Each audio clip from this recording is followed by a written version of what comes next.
Time for a story. Choo-choo, said Gordon. Choo-choo, said Edward. It's a beautiful day on the island of Sodor. Choo-choo, said Henry. The sun was shining and the birds were singing. Choo-choo, said Connor. Thomas had worked hard all morning with Emily.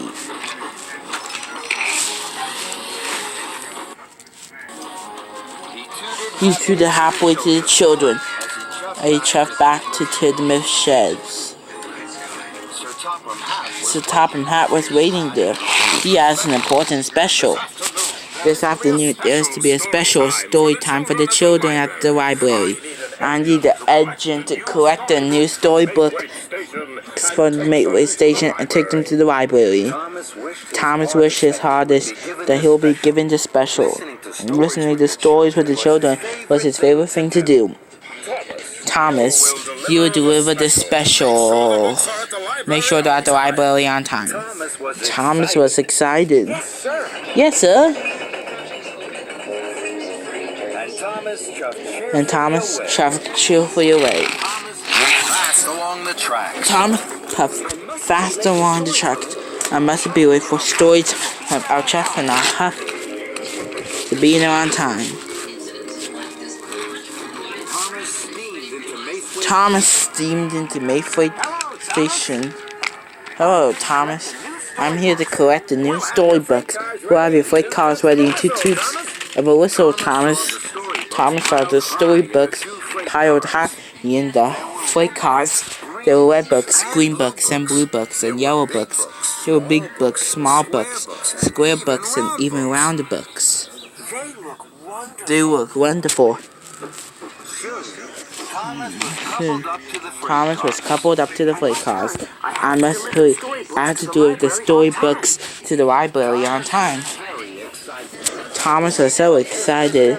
He pumped his pistons and puffed cheerfully out of the station. But Thomas didn't wait for the books to be covered.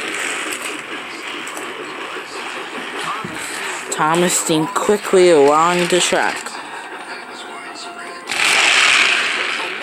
I must be ready for story time. I'll trust in the hope to be there on time. The books began to jiggle and joggle, but Thomas didn't notice. Thomas puffed fast towards the junction. He could see the signal ahead was red. I don't want to stop. The children are waiting for their special story time. Then an idea flew into his funnel. I could take the branch line. I know if there are any junctions on that. So Thomas puffed cheerfully along the branch line.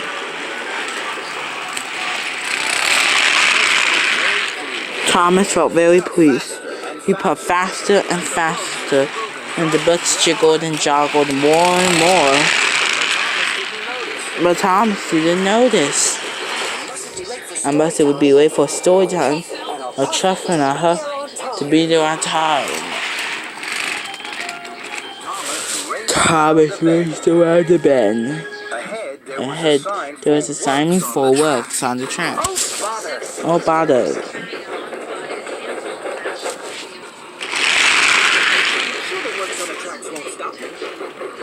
I'm sure the work on the tracks won't stop me. So Thomas puffed faster and faster. Then there was trouble. Workers were mending the broken track. The broken track was really bumpy. Thomas plumbed and jumped. The books jiggled and joggled. Then Thomas hit the biggest bump of all. Oh, listen. The freight cars bounced high in the air. They crashed and bashed. They crowded and jolted down into the tracks. Thomas applied his brakes. The books flew high and wide over there and landed all over Farmer Cole's field. Oh my! The freight cars are broken. The storybooks are all over the field. And the children now won't have their special story time. And it's all my fault. I was in such a hurry to be on time. I didn't want to wait. I should wait for the books to be covered. And I shouldn't have taken the bumpy branch line. Oh dear. There's 5 boxes. What am I going to do? Thomas looked at the storybooks. The sun was shining on them. The books were even wetter and greener and bluer than they had in the freight cars. The storybooks look so pretty in this field. I wish the children could see them.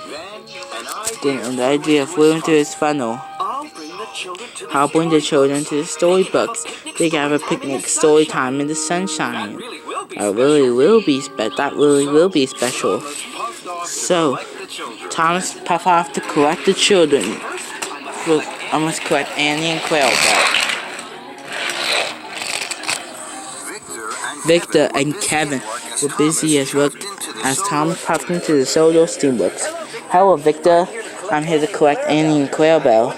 I'm going to take the children to a special picnic story time in the sunshine. That's a wonderful idea, my friend. The children will like that. They always have the best time with you, Thomas. Thomas was pleased. Victor and Kevin liked his idea. Waited. Tom have halfway out of the steamworks of Annie and Quailbell. Thomas puffed proudly up to the library at the town hall. The children were waiting. They were very surprised to see Annie and Quailbell instead of cars or storybooks. Today I'm taking you to an extra special story time. It's a picnic story time in the sunshine. All aboard. The children had never had a picnic story time. They thought it was a wonderful idea. Thomas blew his whistle and chuffed cheerfully away. Thomas puffed towards the junction. This time, Thomas waited.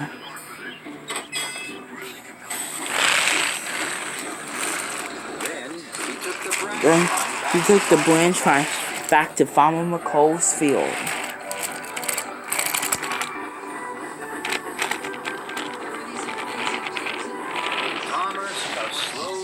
Thomas chuffed cheerfully and slowly away up to Farmer McColl's field. Here we are, the picnic story time special. The children cheered. They could see all the different colored books in the field. They were really excited. This was the best story time ever. Thomas watched as the children ran onto the field. They each picked up a book, and the teacher began to read with them. This is a story, children, all about a little boy. A little boy who didn't like waiting. He didn't like waiting because he thought he missed out on all the good things. But then he found out that good things are worth waiting for. We began. Thomas looked at all the happy children. He smiled his biggest smile. The children's picnic story time really is worth waiting for.